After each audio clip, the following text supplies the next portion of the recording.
예, 좀 2시에 시작해야 되는데 좀 늦었습니다. 올 가을 행사는 작년에는 우리가 한 50명 정도 모였었는데 올 가을엔 지금 행사들이 전국적으로 굉장히 많은가 봐요. 겹치는 게 많아서 단골들도 많이 빠지고 해서 지금 오늘은 적긴 하지만 오늘 날씨도 좋고 또 나름대로 천재를 잘 복용하고 내려와서 수업 학술대회를 하게 됐어요. 오늘 또 욱시라 교수 같은 경우도 제가 기획을 할 때 오겠다고 했는데 갑자기 뭐 교수 임용 시험 면접을 봐야 된대요. 그래가지고 이 교수도 못 오시고 해서 오늘은 3분 발표를 하는 거로 하고 그 대신 3분 하면 좀 여유 있게 할 수 있을 거예요. 우리 맨날 시간이 쫓겨가지고 굉장히 힘드셨는데 제가 일단 여러분들 멀리서 오셔서 고맙고 감사드리고 우리가 어쨌든 새로운 꿈을 꾸기 위해서 지금 나름대로 열심히 하는 거니까 함께 마음들 내주셔가지고 우리 자신과 국가 공동체의 변화에 우리가 조금이라도 기여할 수 있는 그런 자리가 됐으면 좋겠습니다. 전 대표로 잠깐 인사드리고 임 교수님께서 진행하도록 하겠습니다. 예.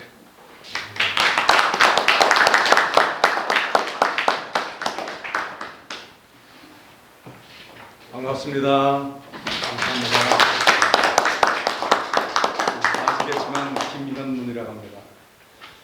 우선 그 학술대회를 시작하기 전에 소리 소문도 없이 이렇게 우아한 이 장소를 마련하신 우리 정영진 원장님께 감사와 또 축하의 박수 한번 보내드립니다. 아니 보통 이런 거국적인 그 일을 저지르려면은 사실 소문이 조금씩 나게 마련이거든요. 그런데 그동안에 거의 한 40년 가까이 경주에 내려와서 그 무덤들 속에서 있다 보니까는 무덤 속의 남자가 된 것 같은 그런 침묵으로 우리 풍류인 현면길을 걷는 사람들이 이런 사람들이라고 하는 것을 몸으로 실천해서 보여주신 것 같습니다. 저도 처음입니다만 너무 감사한 마음 가득하고요. 저희가 벌써 5번째네요. 이 4차 할 때하고 벌써 또 5번째 하니까 이게 뭔가 고색 창연하기까지는 좀 덜 됐지만은 고색이 아주 완연한 듯한 그런 그 가을의 느낌이 5번째 학술대회를 더 빛내주는 것 같습니다. 저희가 5번째지만은 사실은 1년에 2번씩 하니까는 10번 한 거랑 마찬가지입니다. 그래서 그 10번을 축하하는 이 자리이기도 하고요.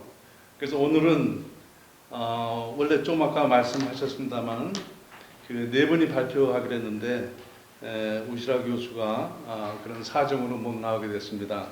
그래서 내년 봄으로 미루기도 하고 그 다른 분 3분의 발표는 오늘 들으시겠습니다만은 그 우시라 교수가 발표하려고 했던 비파형 동공과 보조자들 문화 이거 상당히 흥미로운 사실 주제거든요. 그런 특히 동이라고 하는 그 문화를 이룩한 그 시대에 이런 그 신과의 그 연결고리로서 동이라고 하는 것들이 동경이라든가 또 방언이라든가 동종이라든가 뭐 이런 것들을 통해서 그런 그 신과의 그 교류를 그 매개체로 했다는 그런 의미에서 상당히 그 흥미로운 그런 발표였었는데 아쉬운 감보다는 이제 내년 봄에 열리는 학술대회를 기대감으로 또 맞이할 수 있는 그런 여유를 이번에 저희들한테 선사를 했네요.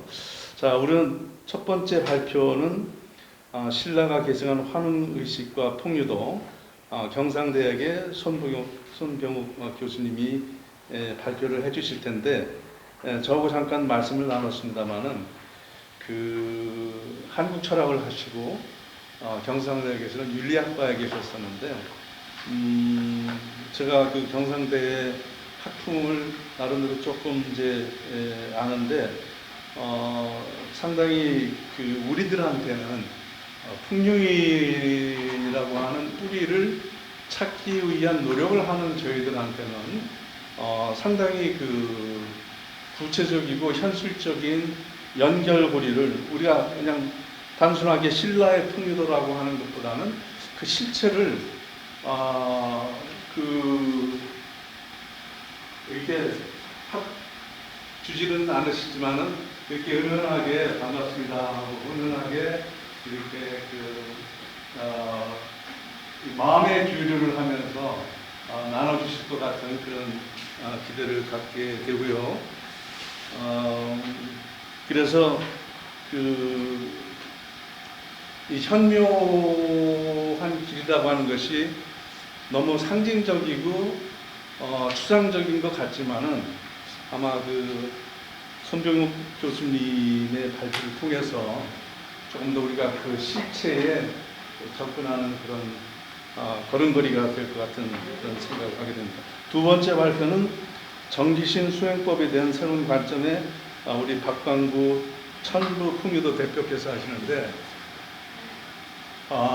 우리가 그동안에 학술대를 하면서 가장 학구적인 우리 박광구 대표가 아니신가 생각을 해요. 그래가지고 전에보다도 얼굴이 굉장히 두툼만해지셨어요. 얼마나 그 공부를 팠는가. 그래서 그러한 것들이 그 정기신이라고 하는 것이 사실 그 이론적으로 들어가면은 간단한 게 아니거든요. 사실은 간단한 게 아닌데 수행자의 입장에서 보는 정기신으로 이렇게 구별해 봤을 적에 그것이 우리들한테 좀 더 체계적으로 느껴지는 그런 그 언어로 다가올 것이라고 하는 그런 생각을 하게 됩니다. 세 번째 발표는 중국 도교는 한국 선도의 질다 이렇게 하는 것을 우리 정영진 원장께서 발표를 해주실 텐데요. 우리가 보통 중국 도교는 종교로 알려져 있죠. 근데 선도는 사실은 원시 종교라고 얘기를 할 수 있지만은 현대적 개념의 종교는 아닙니다. 수행이 위주이죠. 그리고 종교라고 하는 그런 체계가 생활 속에 그대로 들어가 있는 것이 우리가 한민족이 갖고 있는 그 선천적인 그런 그 하늘과 닿는 그런 길입니다. 그러니까 어떤 특별한 의식이라든가 개념이라든가 이런 경전 이전에 생활로서 이렇게 전승되어 내려오는 것을 얘기를 하는데 어떻게 보면은 그 중국에 가 있는 많은 학자분들과 민간인들이 하는 공통적인 얘기가 가 있으면은 중국화가 된다는 거예요. 너무나 엄청나게 크니까는. 근데 그 크다고 하는 것은 물질적인 것이거든요. 그래서 이러한 그 원리적인 이런 것들을 우리가 파악을 하고 있으면은 거대하게 보이는 그것의 맑은 샘물은 우리의 신선 사상이 전수해준 그런 그 선도라고 하는 그러한 문화가 관념적인 중국인들의 사상 속에 들어가서 그것이 도교라고 하는 형상물로 태어났다, 체계적으로 만들어졌다라고 하는 것을 조금이라도 이해를 한다고 한다면은 우리가 중국화, 요즘에 동북공정이 많이 문제가 되고 있는데 동북공정을 은은하게 바라보면서도 주체성을 가진 한민족으로서의 자긍심이 새로워질 수 있는 것들을 그냥 얘기가 아니라 우리 그 발로 뛰는, 저는 그렇게 생각을 하고 소개도 하는데, 발로 뛰는 역사학자 우리 정영진 원장께서 이렇게 그러한 형상을 좀 만들어 주셨습니다. 중국 도교는 한국 선도의 질이다. 그래서 오늘 발표는 50분씩 부탁을 드렸습니다. 그리고 2분 발표하시고 약간의 휴식을 취한 후에 세 번째 분 들으시고 전체 종합 토론을 이제 하는 것으로 이렇게 순서를 가겠습니다. 그 제가 발표하실 때 보통 준비한 게 많으셔서 길어지시는데 제가 5분 전쯤에 조용한 그 음악을 틀을 겁니다. 그러면은 끝나실 때가 됐구나라고 생각하시고요. 그리고 또 제 역할은 이 학술대의 흐름을 유려하게 이렇게 이끄는 것이 이제 제가 하는 역할이지만은 그 너무나도 이 전문적인 그런 자료와 지식들을 지금 막 받아보고 질문하기도 벅차시기 때문에 제가 필요한 경우에는 짧게 요약해서 설명을 드려서 여러분들이 질문하실 수 있게, 또 최소한도 발표하시는 분들의 노고를 저희가 감사한 마음으로 받아들일 수 있는 그런 그 장이 될 수 있도록 하는 것도 제 역할이라고 생각합니다. 그래서 오늘 아까 천재 지낼 때 가을을 얘기했는데 저희가 잠깐 가을을 생각하는 노래 한 곡 듣고서 시작하죠. 편안하게 한번 들어보시죠.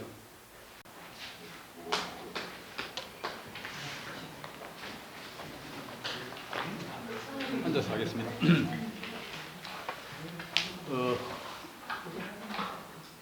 오늘 저도 모처럼 이제 경주에 왔습니다만 진주하고 경주가 생각보다 훨씬 가깝습니다. 저는 오늘 이제 그걸 발견하고 굉장히 기뻤는데, 사실 진주하고 경주 사이에 시외버스가 다니는 줄 몰랐거든요. 간혹 가다 이제 제가 뭐 오더라 그래도 차를 이용해서, 승용차를 이용해서 왔기 때문에 그 사실을 몰랐다가 이번에 이제 오늘 여기 오는 그것을 계기로 해가지고 그 사실을 알게 되었고, 하루에 4번씩 운행을 한다는 것을 알고 아주 마음이 좀 여유롭고 굉장히 좋았습니다.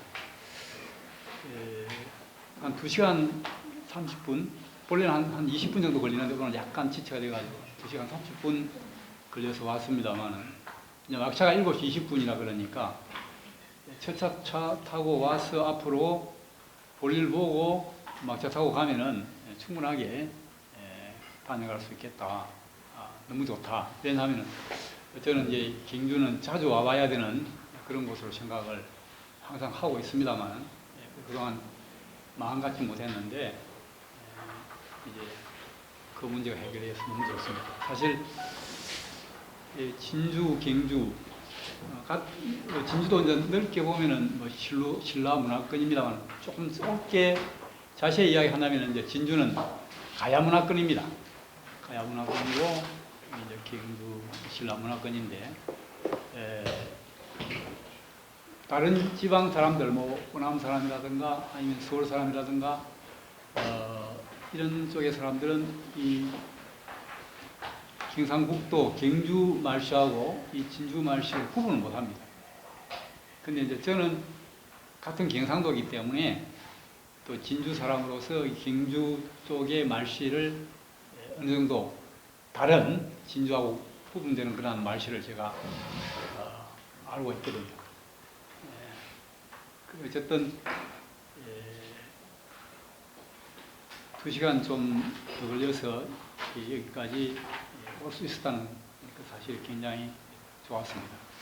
또 이렇게 와서 여러분들 뵙고 또 제 평상시에 생각을 또 말씀드릴 수 있어서 좋고, 또 이런 기회를 저한테 부여해 주신 우리 정형진 신라을문화연구원 원장님께 감사를 드리면서, 오늘 뭐 시간을 50분이나 주시겠다 그러니까 지금 50분이니까 40분까지 제 교재를 갖고 자유롭게 좀 말씀을 드리겠습니다.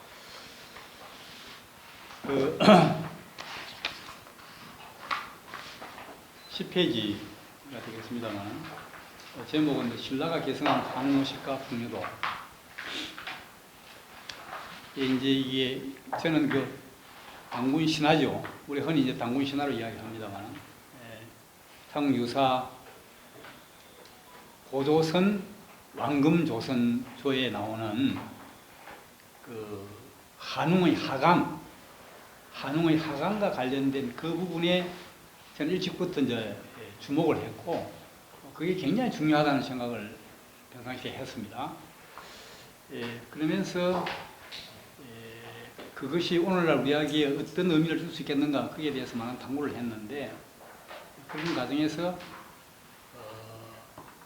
고구려 백제가 아닌 신라가 바로 그 한웅 풍백의식을 계승을 한 나라다, 이런 생각을 하게 되었고, 그게 결국 신라가 주도하는 삼국 통일이 이루어졌던 원동력이 되었다, 또 그런 생각을 했습니다. 그리고 신라의 삼국 통일을 가능하게 했던 뭐 호국선, 그다음에 화랑, 또 미륵선화, 다 이게 한웅하고 연관성이 있다. 그리고 이제 또 이 풍백은 또 풍류도하고 연관성이 있다. 이게 우리가 잘 해석을 하면은 이게 우리한테 어마어마하게 큰 시사를 줄 수 있겠다. 그리고 실제로 그 당군 신학하지만은 그 이야기의 주인공은 당군이 아니고 한웅이다. 어째서 당군 신화라고 우리가 부르게 되었는지 몰라도 한웅이 없는 당군은 있을 수 없다라고 하는 그런 차원에서 이 한웅이 굉장히 중요한 인물이다, 그런 생각을 하면서 이야기를 시작하겠습니다. 이 당군 한웅의 하강 부분을 뭐 다 알고 계십니다만 한 번 더 제가 말씀을 드리면은, 한인의 지차들, 그 서자라고 되어 있습니다. 지차들 한웅이 인간 세상을 이제 탐해서 구했단 말이죠. 탐구인시라 그러죠. 그래서 그 아버지 한인이 그 자식의 뜻을 알고, 부지자이죠. 하시 삼위태백, 그러니까 높은 곳에서 아래를 내려다보는 걸 하시라 그러지 않습니까? 삼위태백을 내려다보니까 가히 홍익인간, 널리 인간을 이롭게 할 만한지라, 이에 자기 아들 한웅한테 천부인 3개를 줍니다. 그래서 한웅은 아버지로부터 천부인 3개를 받아서 풍백우사 운사 및 3천의 무리를 이끌고 태백산정 신단수 아래로 내려와서 신시를 열거든요. 그러면서 제시이왕 오삼이 360여사를 다스려서 제시이화했다, 이제 그런 이야기 나옵니다. 그때 오사라고 하는 것은 5가지 일인데, 주곡, 주명, 주병, 주행, 주선악, 순서가 딱 그렇습니다.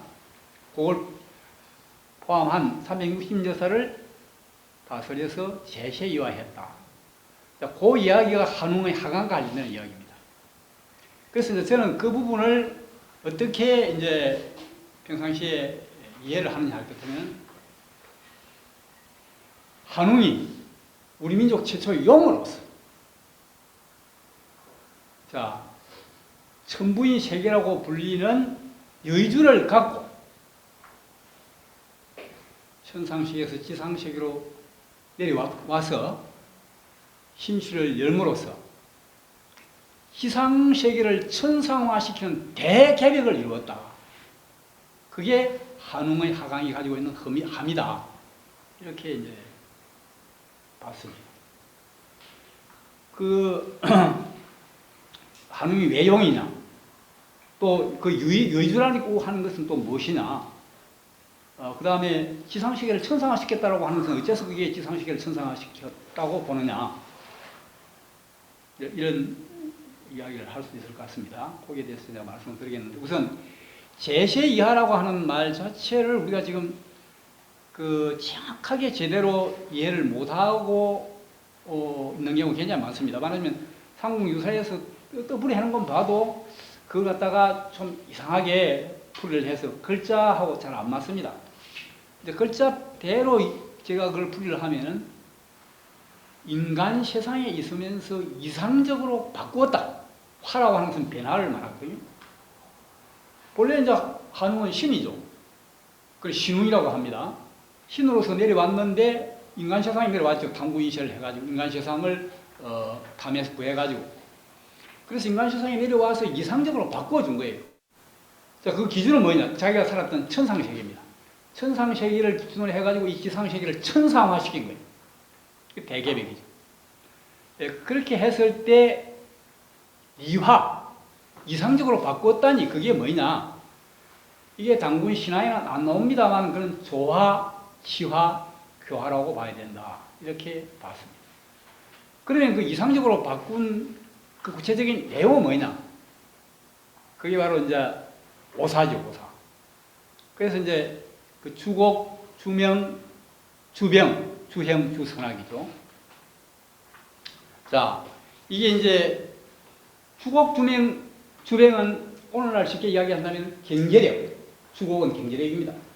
주명은 국방력, 주병은 병을 주관한다. 의료보장 조금 더 확대하면 복지죠, 복지. 그때 당시의 기준으로 복지를 한 겁니다. 자, 그게 이제 말하자면 조화, 종교적인 영역과 관련이 되고, 그게 또 풍백우사 운사는 풍백이 고의를 맡았다. 이렇게 볼 수 있을 것 같습니다. 그 다음에 이제 네 번째가 주행이거든요. 주형. 주행은 뭐냐 할 것 하면은 이것은 행벌을 주관했다. 그런 이야기인데, 법 질서와 기강을 바로 세웠다. 이렇게 볼 수 있는 것이고, 그것은 우사가 담당했다. 이렇게 볼 수 있는 것입니다. 그 다음에 마지막이 주선학인데, 이것은 선악을 주관했다. 선악을 주관했다라고 하는 것은 사람들로 하여금 선함과 악함을 구분해서 선하게 살도록 유도를 했다. 이렇게 볼 수 있습니다. 이것은 이제 운사가 그 일을 맡았다. 총괄적으로는 다 이제 한웅이 하지만은 그런 식으로 이제 그걸 이야기를 할 수 있고, 그래서 그걸 해서 제세이화, 인간 세상이 있으면서 이상적으로 바꾸었다. 조화, 치화, 교화를 이루어서 그 이상적인 나라를 만들었다라고 봐야 됩니다. 그랬을 때 이제 그 오사가 의미하는 것은 무엇이냐? 자, 경제력, 국방력, 그다음 뭡니까? 의료보장, 의료보호. 흔히 우리 말하는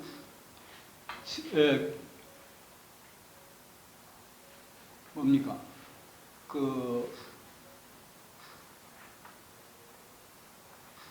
우리가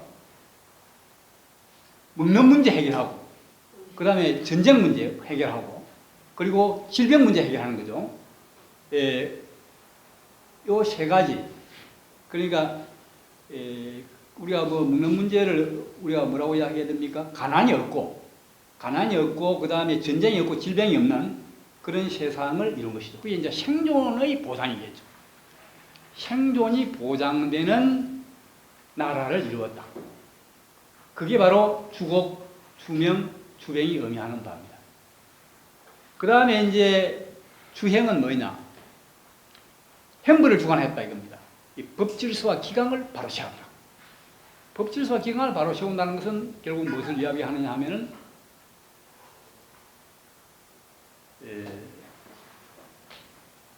일벌백기 혹은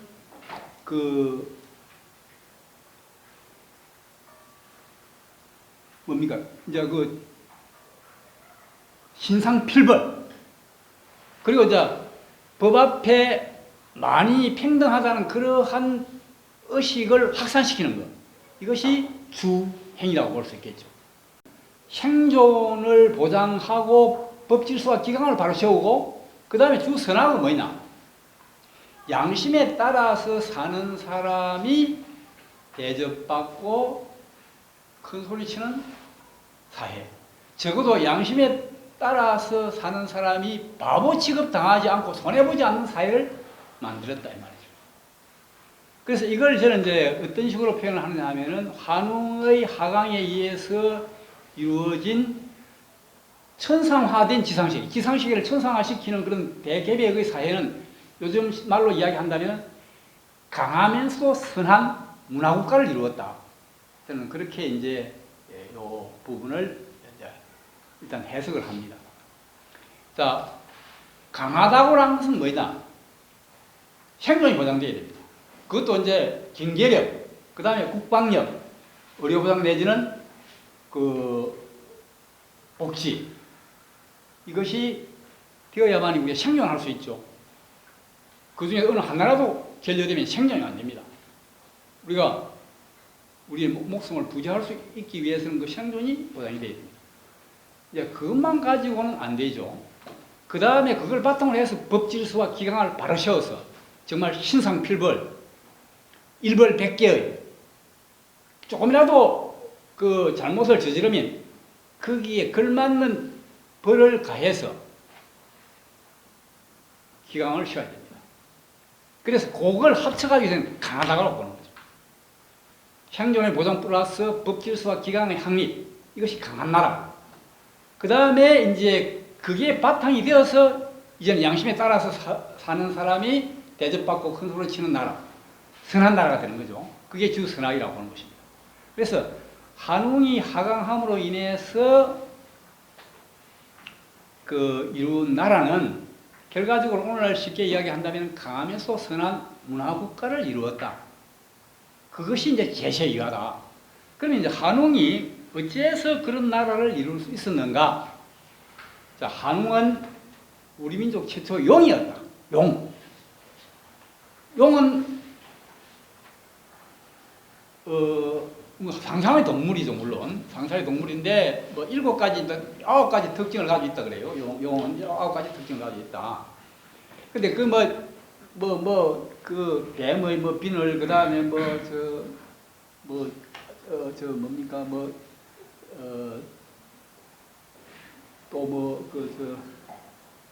눈이 붓다 해가지고, 무슨 또, 무엇의 눈, 이런 식으로 해서, 뿔은 또 사슴을 담고, 어쨌든 이런 식으로 해가지고 9가지를 이야기하는데, 용이 용일 수 있는 가장 큰 특징은 뭡니까? 용이 용일 수 있는 가장 큰 특징은 무엇이라고 봅니까? 예. 용꿈을 꿀 때, 용꿈을 꾸면 굉장히 많이 기대를 하지 않습니까? 요게 안 보이면 그 용꿈이 아닙니다. 암만 용꿈을 꿔도. 그게 뭐겠습니까? 여의주입니다, 여의주. 예. 여의주라고 하는 게 뭡니까? 뜻 한 발을 이루어주는 구설이죠. 예, 여의주 없는 용꿈은 그거는 용꿈이 아닙니다. 그래서 결국은 한웅이 용으로서 지상세계로 내려왔는데 그가 용일 수 있었던 것은 여의주를 갖고 있었기 때문이다. 그러면 이제 어쨌든 한웅이 왜 용인지를 제가 말씀을 드리면은 우리가 백과사전 용조를 찾아보면은 용이 나타날 때 5가지 기후적인 특징이 수반이 됩니다. 그게 뭐냐면은 우선 하늘에 구름이 꽉 끼우고 그 다음에 비가 내리고 또 바람이 붑니다. 이제 바람이 부는 게 제일 먼저 나와요. 바람이 불고 그 다음에 구름이 끼고 비가 내리고 거기에 내성병력 그리고 번개가 치고 내성병력이 울리는 그런 속에서 용이 나타난다고 되어 있습니다. 자, 그러면은 이제 우리가 왜 한웅이 용이냐? 내려올 때 풍비의 우사 운사를 변경해 왔거든요. 그게 뭡니까? 바람, 비, 구름이지 않습니까? 이것은 바로 용이 나타날 때 수반되는 5가지 기후적인 조건 가운데서 3가지 중요한 조건이 다 거기에 수반이 된 겁니다. 그런 면에서 한웅은 용이라고 봐도 된다. 용이면 여의주가 있어야 되는 여의주에 해당되는 건 뭐냐? 그게 자기 아버지로부터 받은 천부인 세계. 천부인 세계는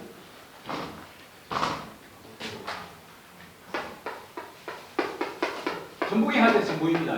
전부경. 하늘이 부여해준 도장을 찍는다 이 말이죠. 하늘이 부여해준 3가지 능력입니다. 3가지 능력이면 여의주가 3개여야 되는데 여의주는 하나밖에 없죠. 이게 3태극을 이루는 거예요. 전부인 세계가 3태극을 이루어서 그래서 하나의 여의주가 되는 것입니다. 이게 3적 1이죠. 그래서 하나의 여의주가 되는 것입니다. 그래서 한웅이 바로 그러한 존재였다. 그래서 그런 아버지로부터 그 여의주를 받아가지고 와서 전부의 세계 전부의 세계에 해당되는 것이 뭡니까? 조화, 치화, 교화할 수 있는 능력이거든요. 지상세계를 천상화시켰고, 그래서 강하면서도 선한 문화국가를 이루었다. 자, 이제 아까 강하면서도 선한 나라는 왜 문화국가냐? 문화국가가 어떤 것이 문화국가냐? 강하면서도 선하면 문화국가가 됩니다. 문화국가라고 하는 것은 결국 모든 사람을 행복하게 해줄 수 있는 고급 문화를 끊임없이 창출해낼 수 있는 국가가 문화국가입니다. 그럼 그러한 고급 문화는 누가 만들어낼 수 있습니까? 선한 사람들만이 고급 문화를 만들어낼 수 있다.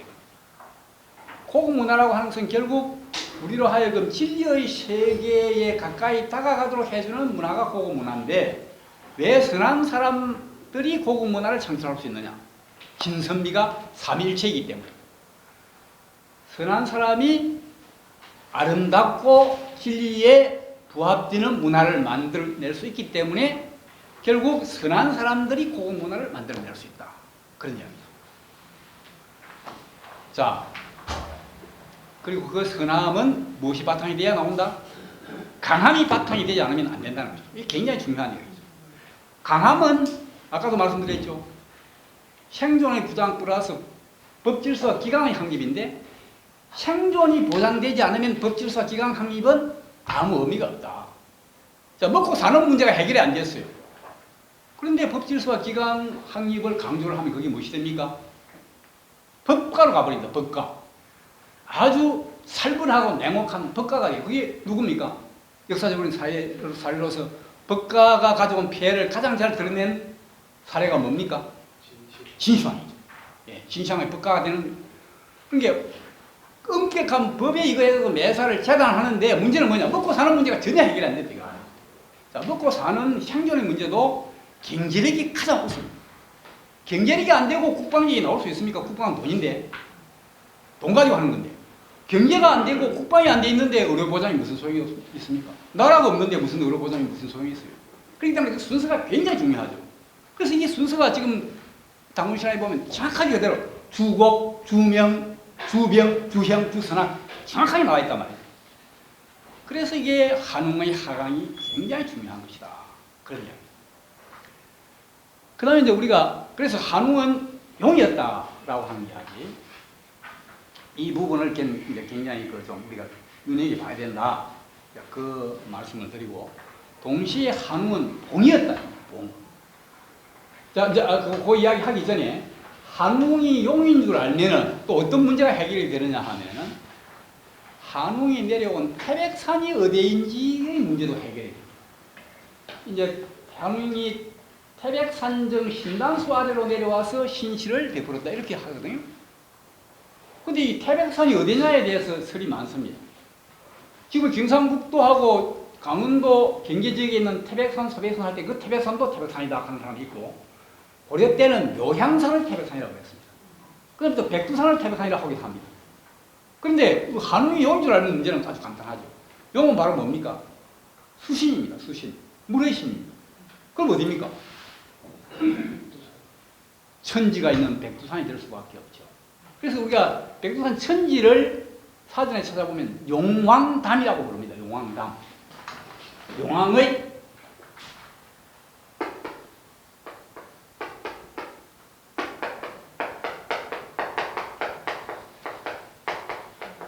옷이라는 뜻이죠. 용왕담. 그래서 이 바로 용왕은 한웅을 의미한다. 이렇게 볼 수가 있습니다. 자, 그러면 이제 우리가 한웅은 용이죠. 여주를 가지고 내려왔고, 그 다음에 또 우리가 여기에서 용과 관련해서 생각해 볼 수 있는 것은, 용하면은 우리보다는 중국이 훨씬 용의 원조처럼 우리가 이야기하죠. 용은 중국이 용의 나라죠. 근데 이제 제가 생각할 때는 중국보다 우리가 용이 먼저 있었다고 생각합니다.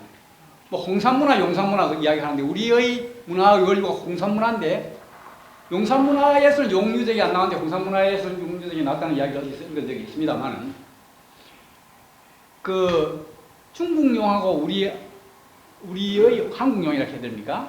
우리의 용은 좀 다릅니다.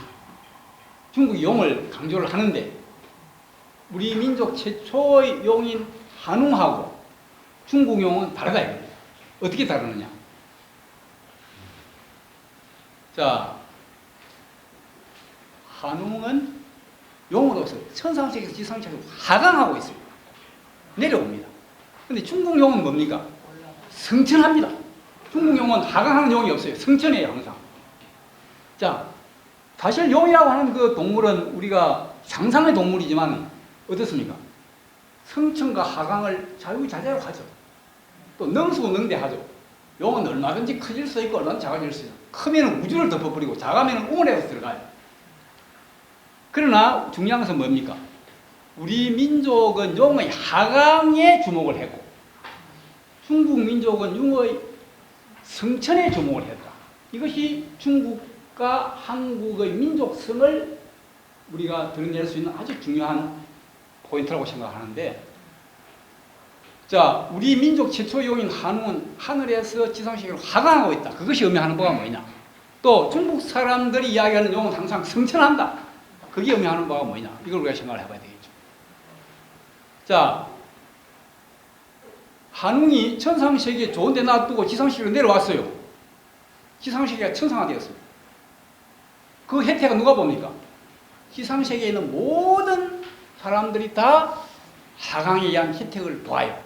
그렇기 때문에 이 하강이 의미하는 것은 공동체성입니다. 근데 중국의 용은 승천해요. 자, 용이 승천하면 어떻습니까? 승천하는 용체만 좋아요.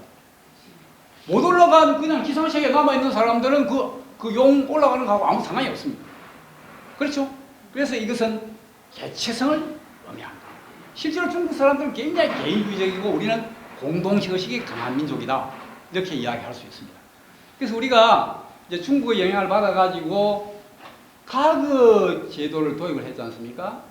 뭐 원성왕 때 이제 독서 뭐 상품가입니까? 이제 그런 걸 통해 가지고 그 이후에 이제 고려 가면 이제 강종 때 이제 쌍리락 항상에 와서 가구제도가 완전히 이제 도입이 돼서 정착이 되는데 보통 가그에 합격하는 걸 갖다 우리가 뭐라 그럽니까? 등용문이라고 등용. 예. 가그에 합격은 등용문이라는 건 뭡니까? 용이 되어서 하늘로 올라가는 문이거든요. 가그에 합격한다. 그 문이 등용문이에요. 그럼 누가 올라갑니까? 용체만 올라가는 거예요. 올라가는 그 사람만 올라가는 거예요. 그러면 그 혜택은 어디까? 누구한테 미칩니까? 자기 내지는 자기 가문에 미칠 뿐이죠. 모든 사람이 다 좋아지는 건 아닙니다. 내려와 버리고 어때요? 다 좋아져 버립니다. 그 차이가 굉장히 중요한 차이다.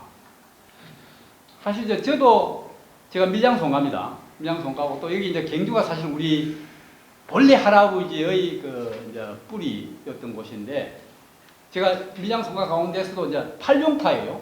왜 팔룡파냐?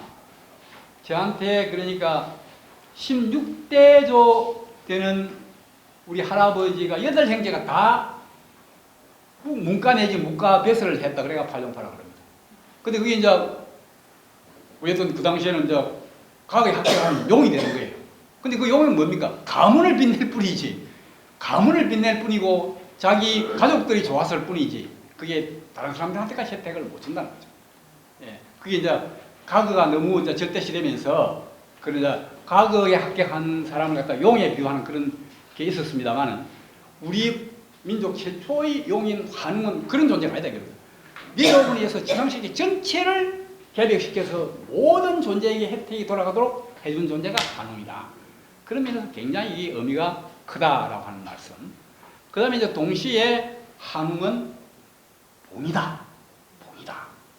왜 봉이냐?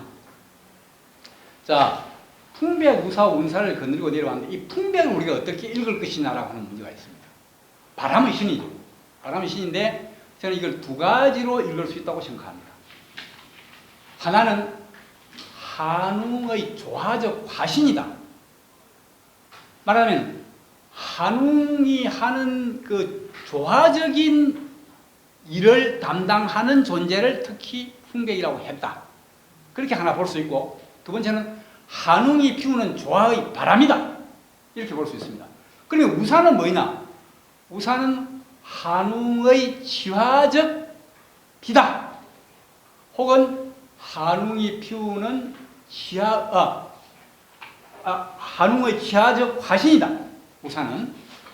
그 다음에 한웅이 내리는 지화의 비다. 이 두 가지 의미가 있습니다. 그 다음에 운산은 뭐냐?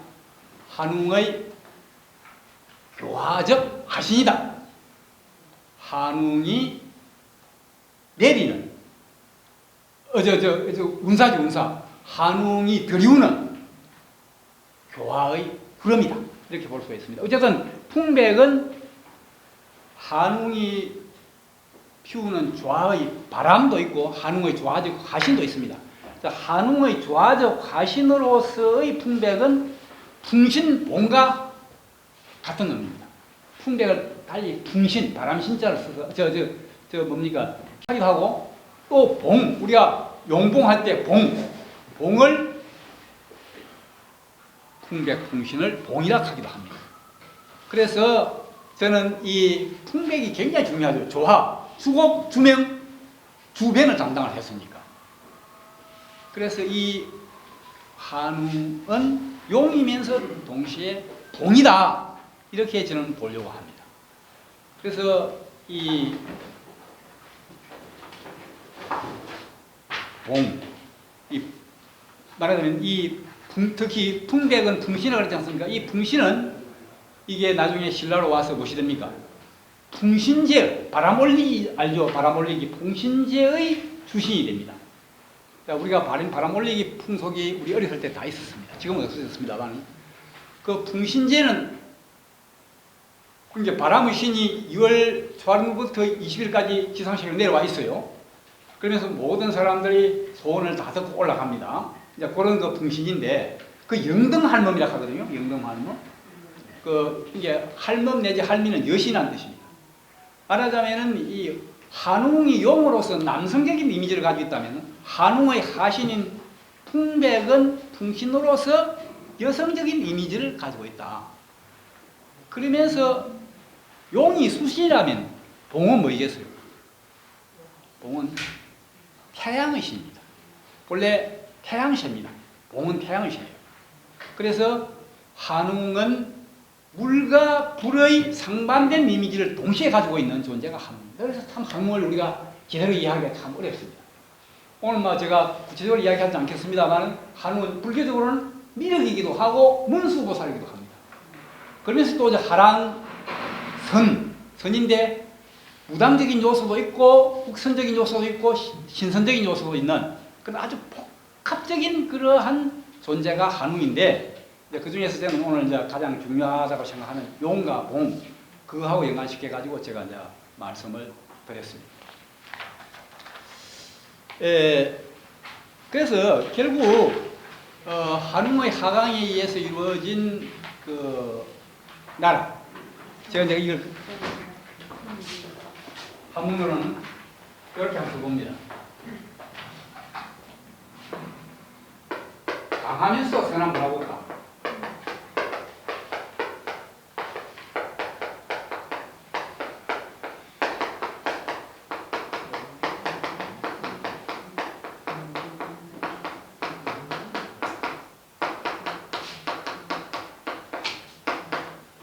깁니다. 이게 결국 한웅에 의해서 이루어진 나라고 강차선전 수류하계지 문화국가입니다. 이것은 한웅의 출현 이후에 우리 민족이 목매도 그리워하는 우리 민족의 비원입니다. 비원. 정말 기특한 마음으로 항상 원하는 비원이고 우리 민족의 이상향입니다. 이상향. 민족의 이상이 있지 않습니까? 지금 이 우리 민족의 이상향은 바로 이런 나라라고 생각합니다. 강하면서도 선한 문화국가. 그런데 이걸 제가 수류하계지 문화국가라고 했습니다. 자, 수류하계라고 하는 것은 물이 흐르고 꽃이 핀다는 뜻인데 이 수류하계와 관련해서 그 동학의 이세교주, 해월, 최시영이 강시라고 하는 그 시에서 어떤 이야기를 하냐면 수류사해천 굉장히 이게 멋있는 말인데 역시 이제 이 경기뿐이죠. 예, 하게 많은 시.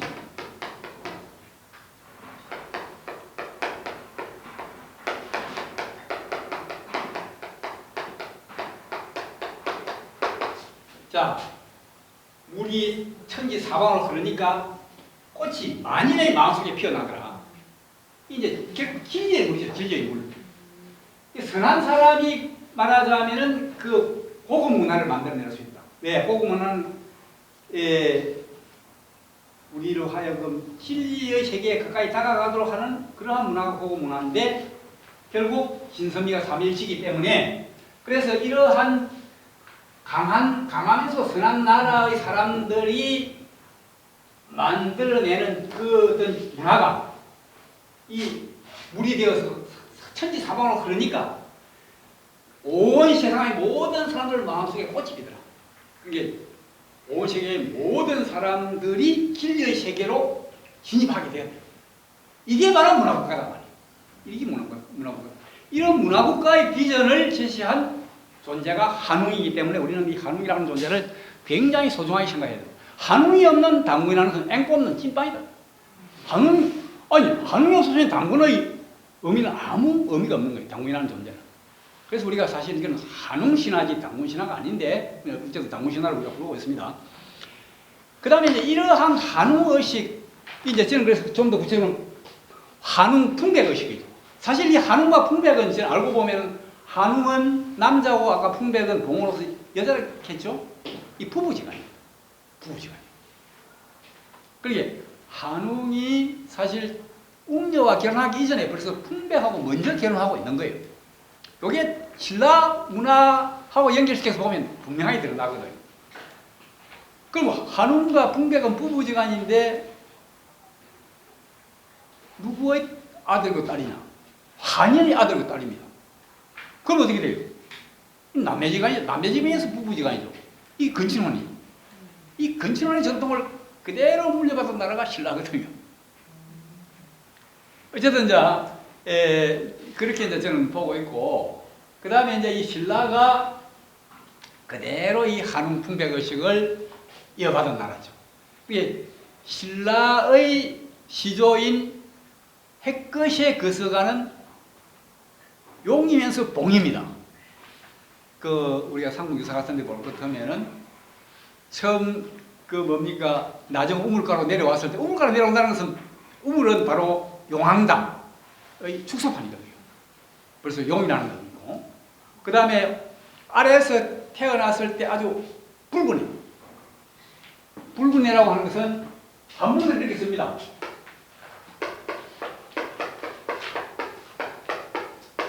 밝은 애, 밝은 애. 온몸에서 빛이 났으니까.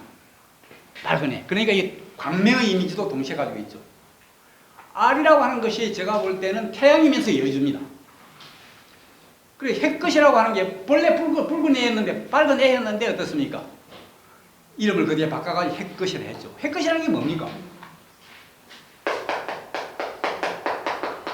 이 밝은 있지 않습니까? 자, 밝은, 그렇게, 박도 마찬가지입니다. 박도 태양이고, 박다는 것이고, 핵도 박다는 것이고, 이게 태양이에요. 태양은 하늘에 있어야 되는데, 이게 하늘이 아니고, 인간 세상에 내려와 있어요. 그래서 그것입니다. 인간 세상에 내려와 있는 태양이죠. 그리고 우리 민족 최초의 위대한 민족의 태양이 김일성이가 아니고, 핵것입니다.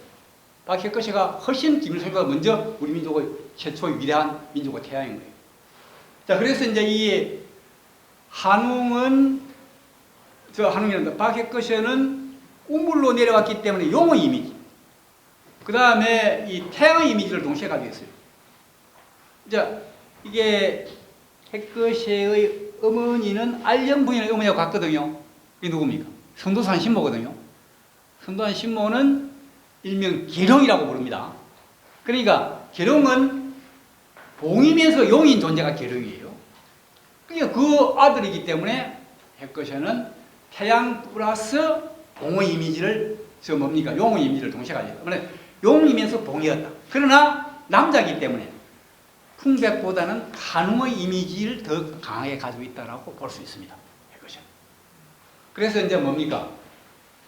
핵것의 아들이 남의 차차웅이죠. 차차웅이라는 말도 이제 우리가 한번 보시면,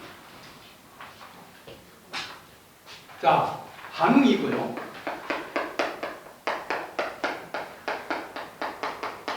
그 다음에 차웅이 있고, 차차웅이 있겠죠. 자, 차차웅은 남의 차차웅.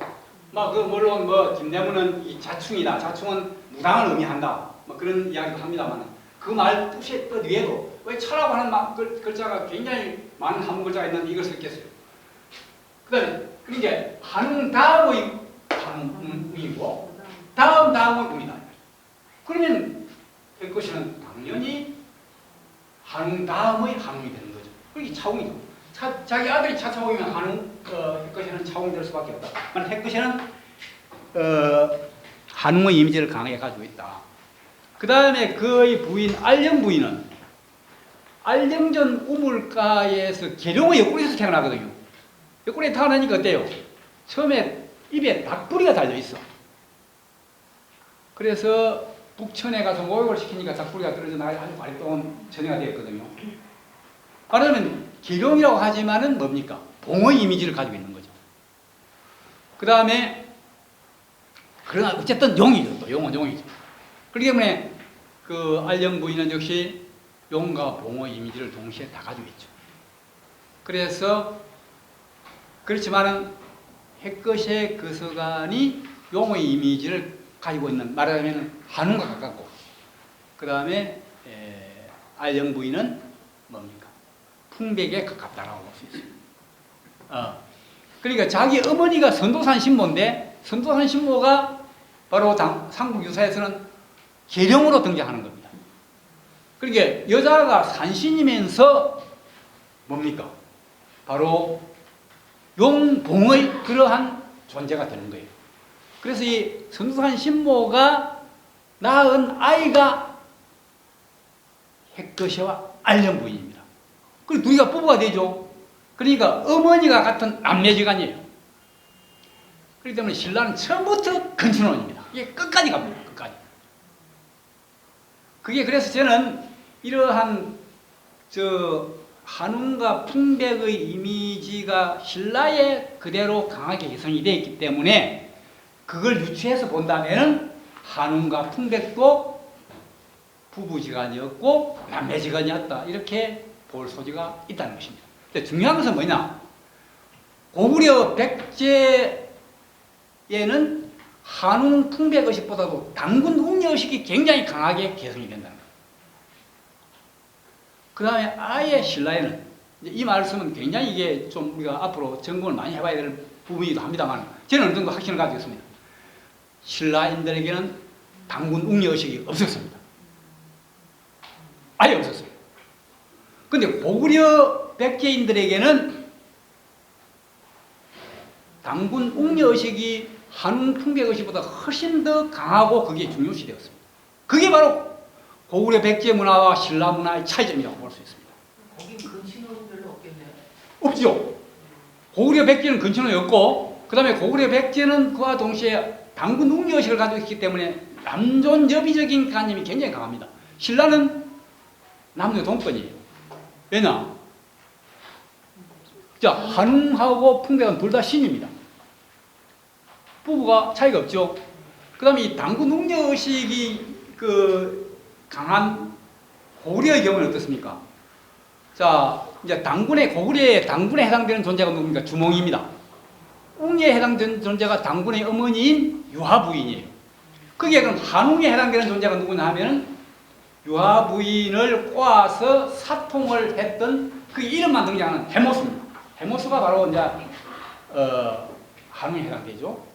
자, 그러면 우리가 당군 웅녀 의식을 고구려에 가졌다라고 하는 것은 뭡니까?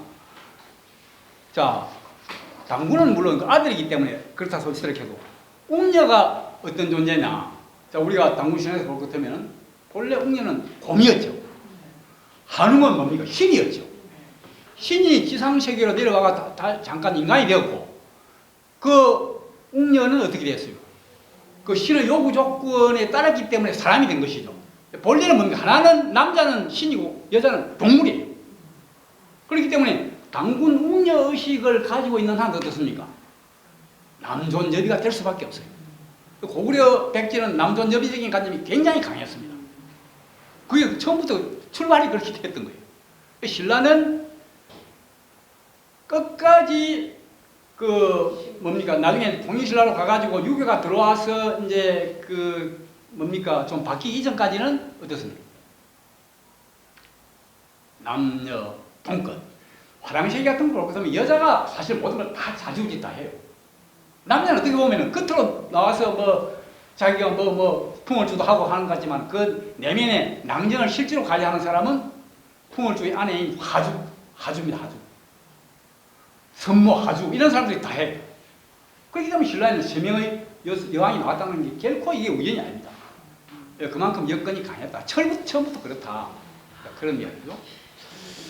그래서 이제 제가 지금 이제 시간이 충분하게 이제 없기 때문에 제가 이제 한 가지만 더 이제 말씀을 드려야 될 것 같은데, 이제 신라가 그래서 어쨌든 고구려 백제하고는 변별되는 그 한웅 풍백 의식을 가지고 출발한 나라이기 때문에 굉장히 독특한 문화를 만들어낼 수 있었고, 또 그 한웅의 출현에 의해서 이루어진 강화민속 선한 문화국가를 신라가 꿈꿨던 그런 이제 그 나라죠.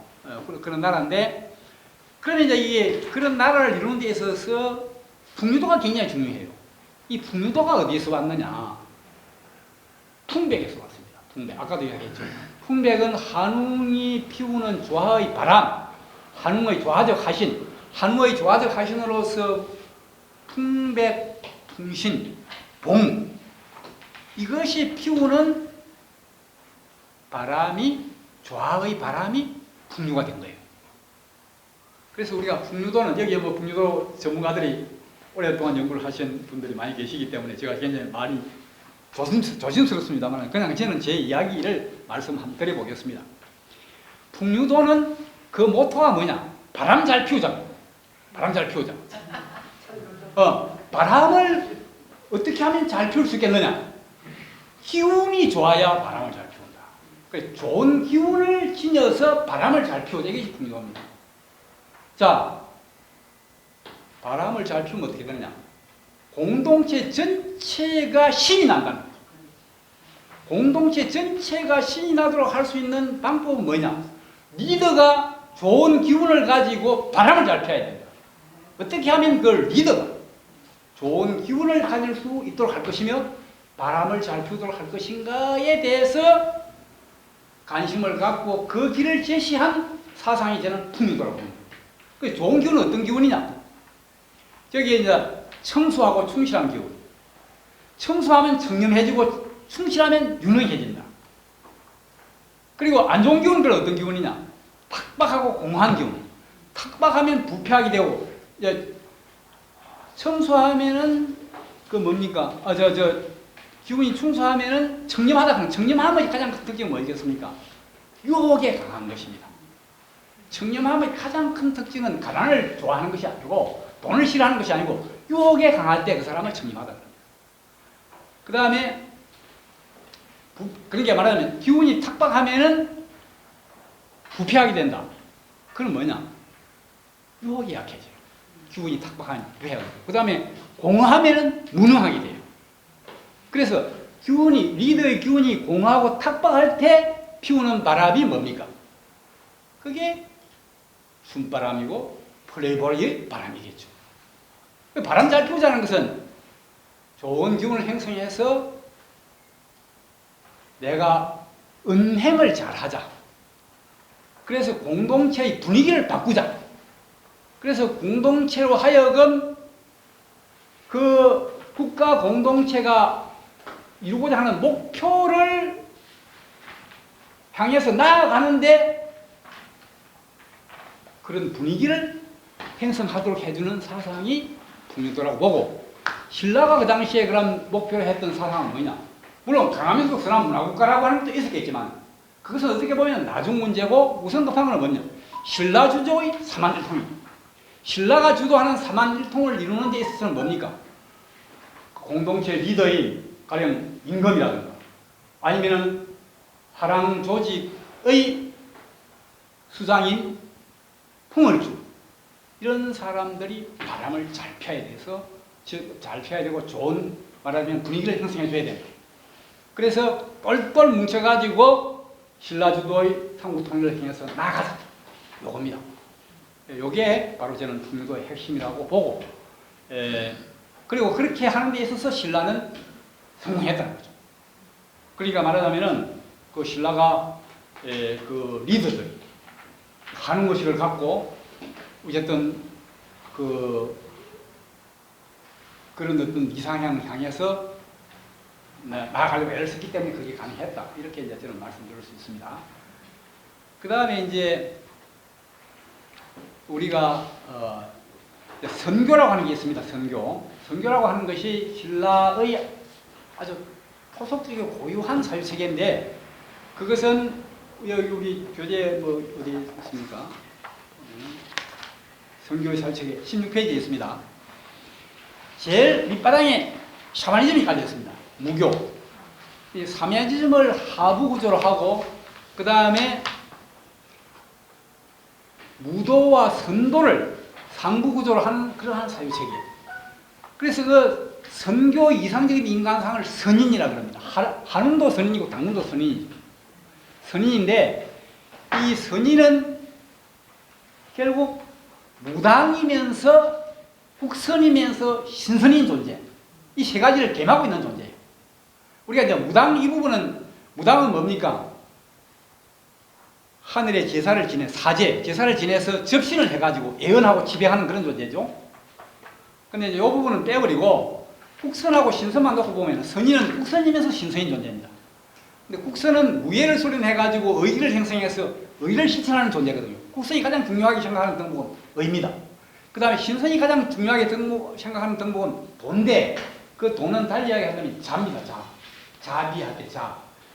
널리 사랑을 베푸는 그 사를 그 신선이 굉장히 중요하게 생각했습니다. 어쨌든 선인은 의와 자를 중요시했다. 그 신라의 그 선교 이상적인 이강사인 선인은 동시에 미력이다. 그러니까 미력이다.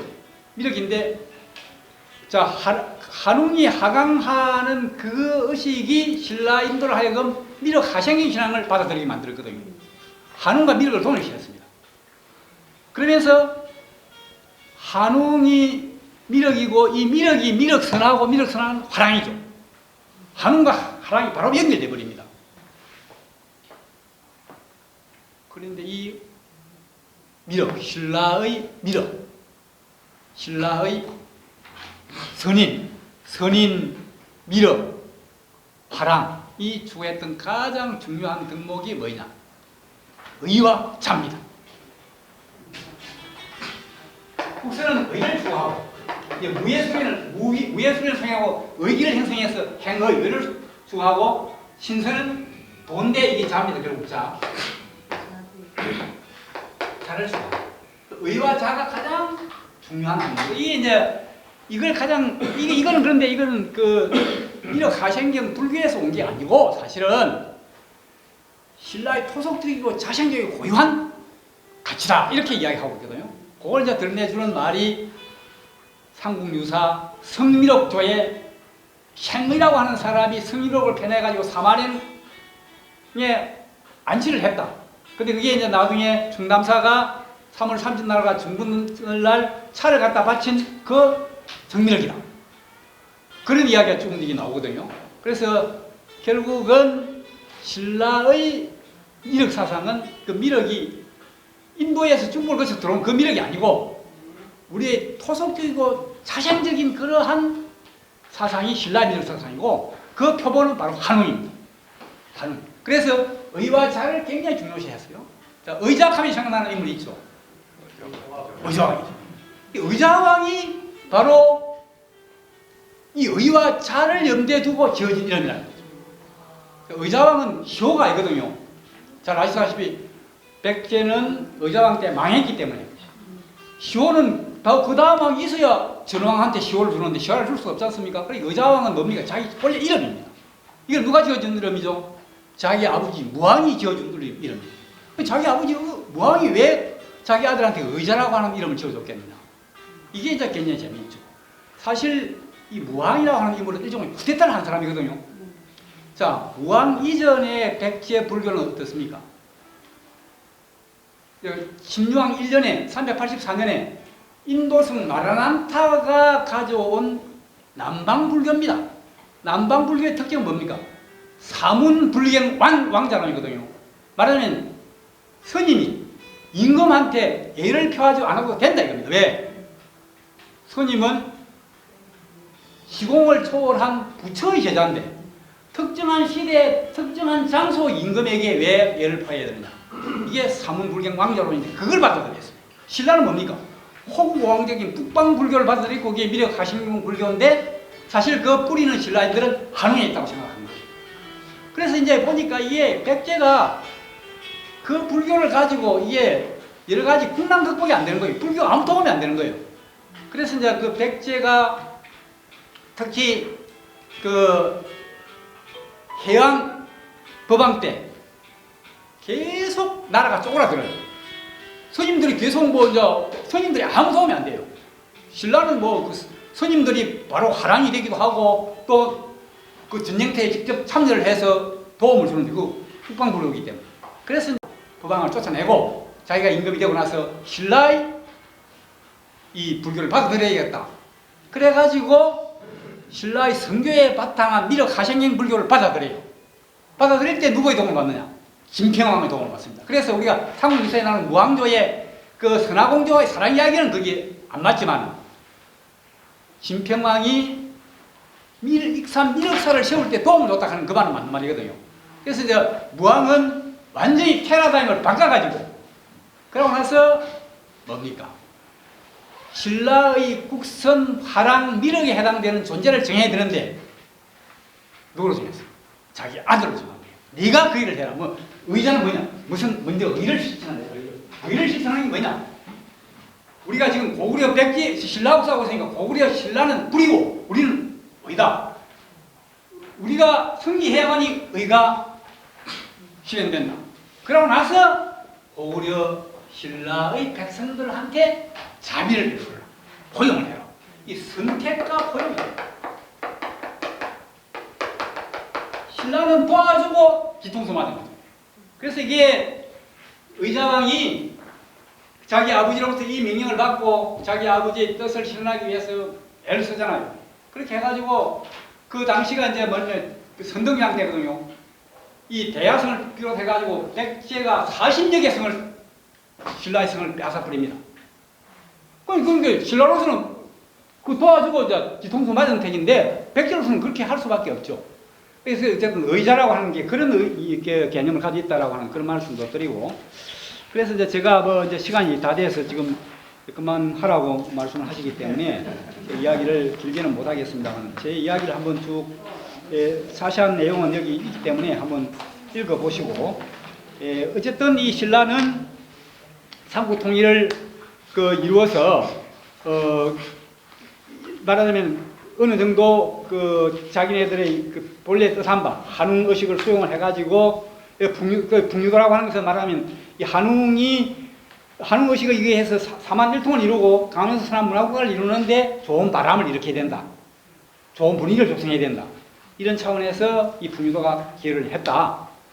그러면서 이제 그 이후에 이제 우리나라는 삼국 통일까지는 좋았는데 이게 고유성이 외래성을 주도하는 그런 사유체계가 계속 유지가 돼야 되는데 그게 안 되고 외래성이 고유성을 주도해버리는 그런 쪽으로 가버려요. 그게 뭐냐 하면은 681년에 있었던 김홍도의 난입니다. 그래가지고 우리나라는 계속 안 좋은 방향으로 가다가 저는 거기에 패러다임 시프트가 일어난 것이 5.16이라고 보거든요. 그 이야기를 지금 제가 하고 있으니까 한번 기회 되면 봐주시기 바랍니다. 일단 제 이야기는